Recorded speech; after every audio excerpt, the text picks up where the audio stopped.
A estrada aberta evoca logo uma sensação de liberdade, não é verdade? Quilómetros e quilómetros de asfalto pela frente, novos horizontes a cada curva. Mas essa liberdade, especialmente para os profissionais do volante, assenta numa base muito sólida de regras. E são regras pensadas para garantir a segurança, a justiça e, claro, o bem-estar de todos.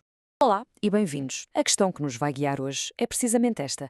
Vamos mergulhar no Código da Estrada, mas do ponto de vista laboral, para perceber o que é que significa legalmente ser motorista de pesados em Portugal, desde o primeiro dia de trabalho até aos direitos mais específicos. Vamos a isso? E como em qualquer viagem profissional, tudo começa com um ponto de partida claro, a assinatura do contrato. É mesmo aqui, neste momento, que os primeiros direitos e deveres ficam estabelecidos. E logo à cabeça, uma regra que é absolutamente fundamental. Um aperto de mão ou um acordo verbal aqui não chegam. Para um contrato que tem um prazo definido, a lei exige que tudo esteja preto no branco. E isto é crucial porque protege toda a gente, garantindo que as condições são claras e legalmente válidas desde o primeiro minuto. Agora, vamos falar de um conceito-chave. A antiguidade. É muito comum pensar-se que o tempo de serviço só começa a contar depois de passar o período experimental. Mas não. A lei é muito clara. O relógio começa a contar desde o primeiríssimo dia. Esta informação é vital, pois afeta diretamente o cálculo de futuras compensações e de vários benefícios. E por falar em prazos, se um trabalhador está à procura do seu primeiro emprego, há um limite máximo para a duração de um contrato a termo. Mesmo com todas as renovações possíveis, este tipo de contrato não pode, de todo, passar os 2 anos. É um mecanismo que procura promover a estabilidade no emprego. E quando um contrato a termo está quase a chegar ao fim? Bem, se a entidade patronal decidir não renovar, não pode simplesmente esperar que o tempo acabe. É obrigada a comunicar essa decisão por escrito e com uma antecedência mínima de 15 dias. Ok, contrato assinado, é hora de fazer-se à estrada. Entramos agora na realidade do dia-a-dia, uma realidade que é governada por regras muito estritas sobre horas de trabalho e, claro, de descanso. Vamos ver como isto funciona. Seja de dia ou de noite, a regra base é a mesma. O período normal de trabalho não pode exceder as 8 horas e tem de incluir uma pausa que pode ir de 1 a 2 horas. A grande diferença está no horário e, claro, na carteira. O trabalho noturno, que é aquele feito entre as 10 da noite e as 7 da manhã, tem um prémio, um acréscimo de 25% no salário. E aqui está um número que todos os motoristas e empresas têm de ter bem gravado na memória: 56. Este é o número máximo, absoluto, de horas de condução permitidas numa única semana. Este é mais do que uma regra, é um limite de segurança inegociável. É uma barreira vital contra a fadiga, que, como sabemos, é uma das maiores causas de acidentes graves na estrada. Mas como é que se garante que todas estas regras de tempo são realmente cumpridas? É aqui que entra em cena o parceiro silencioso de cada motorista, o tacógrafo. O tacógrafo é, no fundo, a caixa negra do caminhão. É obrigatório na grande maioria dos veículos de mercadorias e a sua função é simples, mas absolutamente vital: registar, de forma imparcial, todos os tempos de condução, as pausas e os períodos de descanso.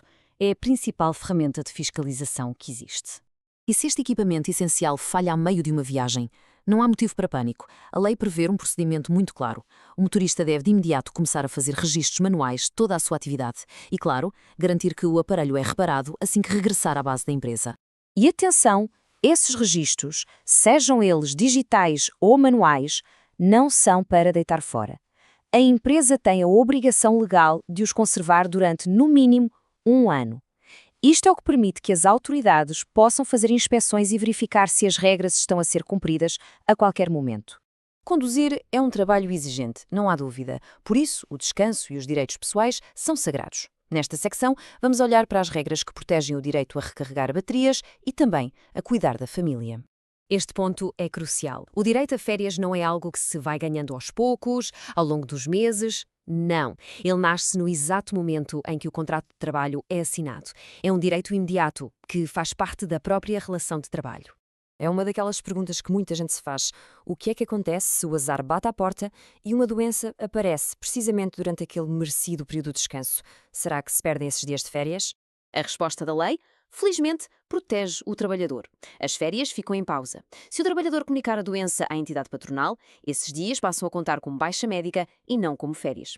Os dias de descanso que não foram gozados podem depois ser remarcados para outra altura. E isto só vem reforçar a importância do descanso. Um trabalhador não pode, em circunstância alguma, abdicar das suas férias. Mesmo que a empresa ofereça um pagamento extra em troca, a lei é claríssima: o direito a férias é irrenunciável. O descanso é visto como algo essencial para a saúde e segurança e não como algo que se possa vender. A proteção legal também se estende a momentos familiares muito importantes, como é o caso do nascimento de um filho. A lei garante um período específico de licença de paternidade, assegurando que os pais trabalhadores, incluindo os motoristas, claro, têm o direito de estar presentes e de apoiar a sua família. E para terminar a nossa viagem, vamos olhar para um conjunto mais vasto de proteções que formam uma autêntica rede de segurança legal para estes profissionais. O Sistema de Segurança Social, que nos garante apoio em caso de doença, desemprego ou na reforma, é financiado por um esforço conjunto. Tanto o trabalhador como a entidade patronal descontam uma parte do salário para este fundo comum. É, no fundo, a construção de uma rede de segurança para todos. E a lei cobre muitas outras situações. Garante, por exemplo, flexibilidade para quem trabalha e estuda. Protege contra despedimentos considerados ilícitos, obrigando mesmo à reintegração do trabalhador.